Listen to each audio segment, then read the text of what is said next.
میں کچھ دن پہلے ایک جگہ تعزیت اور ڈرتا ڈرتا گیا تعزیت کرنے. پرانے جاننے والے تھے, دوستوں کا رشتہ تھا, تو میں ایک ہی بیٹا تھا, تو وہ مجھے پتا چلا کہ ٹرین ایکسیڈنٹ میں انتقال کر گیا. تو میں ڈرتے ڈرتے گیا جو کہ معاملہ مشکوک تھا. اور جب میں تعزیت کے لیے اندر پہنچا تو ہمارے جو انکل تھے, جن کا میرے دوست تھے, وہ ان کے کچھ عزیز کہنے لگا کہ حضرت جی آپ کے ساتھ والے باہر جا سکتے ہیں؟ تو میں نے کہا چلے جاتے ہیں. میں دوستوں کو گاڑی میں بھیج دیا, اور جب میں نے اس سے بات چیت کی, کہنے لگا میرا بیٹا ایکسیڈنٹ تو میں نے بنایا ہے, وہ تو خودکشی کر کے مرا ہے. شادی کے 11 سال بعد خدا نے ایک بیٹا دیا تھا, اور مجھ سے غلطی یہ ہوئی, میں نے کہا میرے بیٹے کو تکلیف کوئی نہ آئے. اس کے منہ سے جو نکلا میں نے اسے دیا, جو اس نے مانگا میں نے دیا. کہتا ہے جو شخص 16,000 مہینے کا کمائے اور بیٹے کو 40,000 کا موبائل خرید کے دے, کہتا ہے میں نے ہر سہولت اسے دی. پھر ایک امیر کی لڑکی سے یونیورسٹی میں پڑھتے ہوئے اس کا تعلق بنا.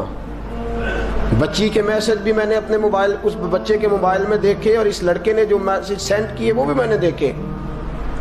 پھر میں گھر پہنچ گیا, میں نے بیٹے سے منتیں کی کہ بیٹا وہ ہمیں رشتہ نہیں دیں گے, ہماری برادری بھی چھوٹی ہے اور ہمارے جیب میں پیسے بھی کوئی نہیں. پھر میں ان کے گھر گیا, بیٹا نہ مانا, اور میں نے اس شخص کو بلا کے کہا تیری بیٹی کے میسیج ہیں, خدا را خیال کر, اور تیرے تو 7 بچے ہیں, میری گود میں تو ایک ہی پھول کھلا ہے, میں کدھر جاؤں, خیال کر. اس نے کہا دوبارہ تو نے نام لیا تو ایسے کیس میں باپ بیٹے کو پھنساؤں گا کہ ساری زندگی نکل نہیں سکو گے. نے کہا میں نے بیٹے سے کہا کہ بیٹا میں نے پگڑی تک رکھی ہے پر مجھے رشتہ نہیں ملا, تو باز آ جا. کہنے لگا 3 راتیں میرا بیٹا سویا نہیں, اور مجھے کہنے لگا حضرت جی وہ 4تھی رات سویا ہے تو دوبارہ اٹھا نہیں. مجھے کہنے لگا مجھے اجازت دو کہ میں اس بیٹی کو بھی قتل کر دوں اور اس کا باپ بھی قتل کر دوں, میرا تو گھر اجڑ گیا نا. وہ کہنے لگا میں کبھی کبھی دوستوں کے پاس جا کے رات گزار لیتا ہوں اور میں اپنے دل کو سکون دے لیتا ہوں, لیکن اس کی ماں اس کے جوتے سینے سے لگائے پھرتی ہے, اس کی اماں اس کے پرانے کپڑے لے کے سینے سے لگائے پھرتی ہے. کہنے لگا حضرت جی کوئی کوشش کرو, کوئی دعا کرو کہ اللہ مہربانیاں کرے.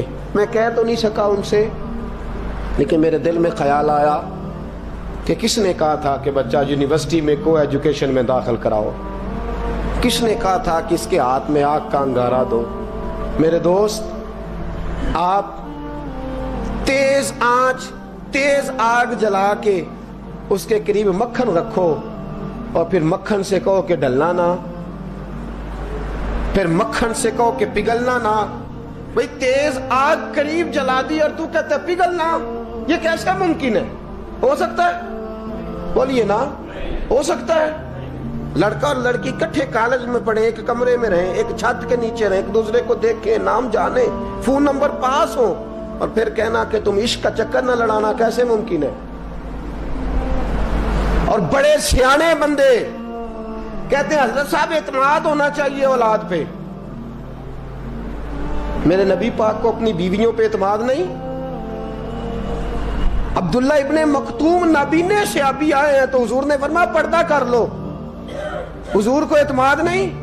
مصطفیٰ سے پاک گھر کسی کا ہو سکتا ہے؟ فرمایا پردہ کر لو, نقاب ڈالو. سونے وہ تو نابینا ہے, فرمایا تمہیں تو نظر آتا ہے نا, ڈالو نقاب. یہ اعتماد ہونا چاہیے. یہ کیسا اعتماد ہے کہ تو تیز آگ جلائے اور مکھن قریب رکھ کے اعتماد کر, یہ کیسا اعتماد ہے؟ ایک حدیث سنانے لگا ہوں, زندگی بھر بھولنا نہ, دل کی تختی پہ لکھنا یہ روایت. توجہ ہے آپ کی؟ جاگ رہے ہیں؟ باہر والوں کو میری بات کی سمجھ آ رہی ہے؟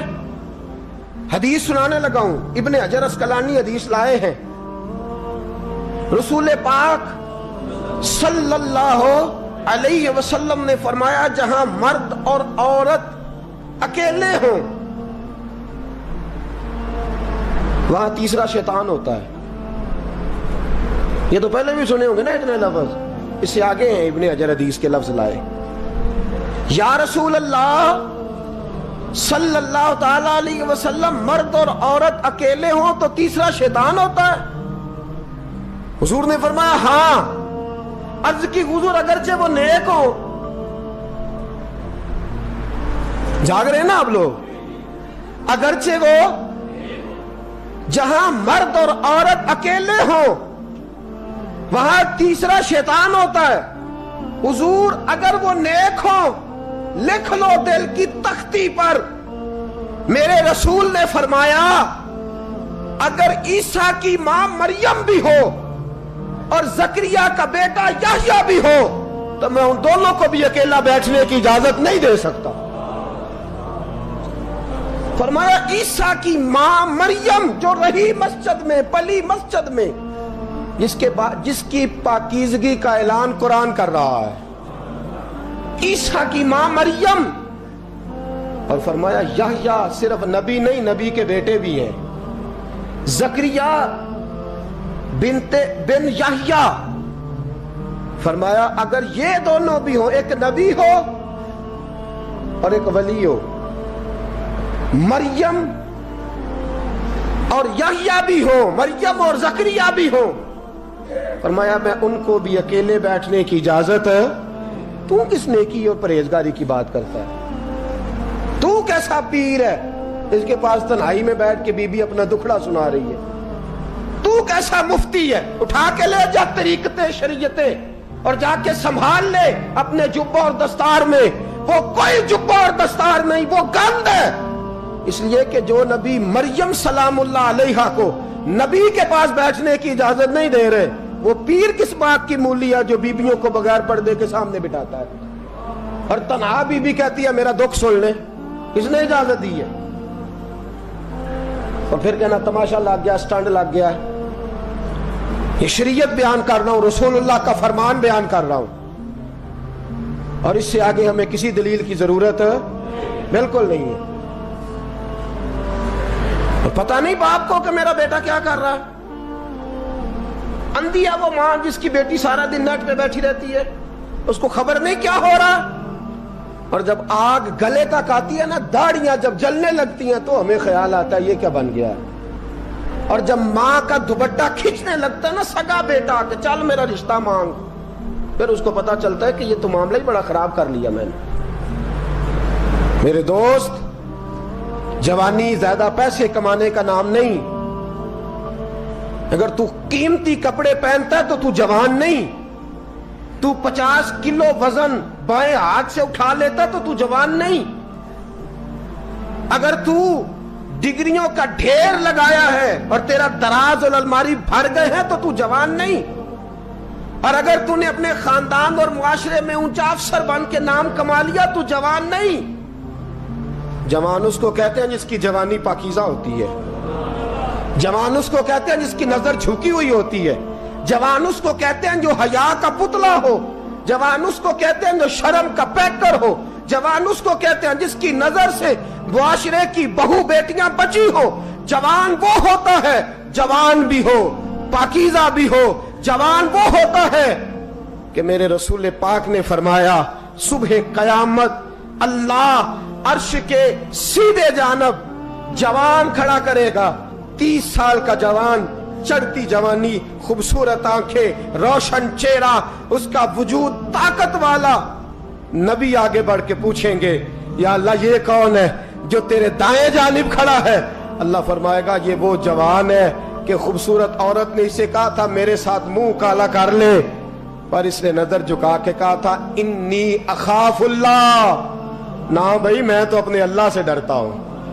فرمایا یہ پاک جوانی والا ہے، یہ حاجی نہیں، نمازی نہیں، یہ ولی نہیں، یہ صوفی نہیں، یہ وہ نہیں جو غوث زماں ہو، قطب دورہ ہو، پیر طریقت نہیں، مفتی وقت نہیں. یہ خالی جوان ہے پر پاک جوانی لے کے آیا ہے. یہ خالی جوان ہے پر پاکیزہ جوانی لے کے آیا. یہ خالی جوان ہے پر اس کی نظروں میں حیا بڑی ہے. یہ پاک، یہ کیا تماشا لگ گیا عشق کا چکر. اور آج جتنی مصیبتیں کھڑی ہوئی ہیں اس عشق مجازی کے روگ نے کھڑی کر دی ہیں. ہر جوان. ہمارا ایک بچہ تھوڑے دن پہلے اس علاقے کا محمد طیب نام کا شہید ہو گیا. وہ ایک کونے میں رہنے والا, ایک محلے میں ایک چھوٹے سے کونے میں رہنے والا بچہ تھا نا. میرے ساتھ دوست موجود ہیں. صبح سے لے کر ساری رات میں افسوس کرتا رہا میں جنازے میں کیوں نہیں گیا, میں جنازے میں کیوں نہیں گیا. وہ بچہ پاک فوج کا وہ شہادت اختیار کر گیا تو فخر سے سر بلند کر گیا اپنا. لیکن جو بی بی کے لیے ساری رات روتے رہتے ہیں وہ شہید ہو سکیں گے؟ جو ساری رات ٹھنڈ میں کھڑے ہو کے عورت کے ساتھ گفتگو کرتے رہتے ہیں اور جو سارا دن دل میں گند رکھتے ہیں بی بی کے لیے, ان کے ہاتھ میں تلوار آئے گی؟ یہ بہو بیٹیوں کی عزتیں بچا سکیں گے؟ عافیہ صدیقیہ جیلوں میں جل گئی امریکہ کی, اور وہ جب بھی خط لکھتی تھی کہتی تھی کوئی محمد بن قاسم نہیں بچا, وہ کہتی تھی کوئی شہاب الدین غوری نہیں بچا. اور وہ جب بھی, اب تو خیر اس کا ذہنی توازن ہی کام کرنا چھوڑ گیا, وہ بی بی جب بھی خط لکھتی تھی نا اہل پاکستان کو تو کہتی تھی پاکستان والوں بتاؤ کیا تمہارے اندر کوئی بھی خالد بن ولید کا ماننے والا نہیں؟ کیا کوئی نہیں تمہارے اندر جو علی کے نام کا نعرہ لگانے والا ہو؟ کوئی نہیں بچا جو فاروق اعظم کی سیرت کو فالو کرنے والا ہو؟ کوئی لاؤ جس کے ہاتھ میں تلوار ہو اور مجھے سمجھ آئے کہ یہ وہ ہے جو حسن اور حسین کا نام لینے والا ہے.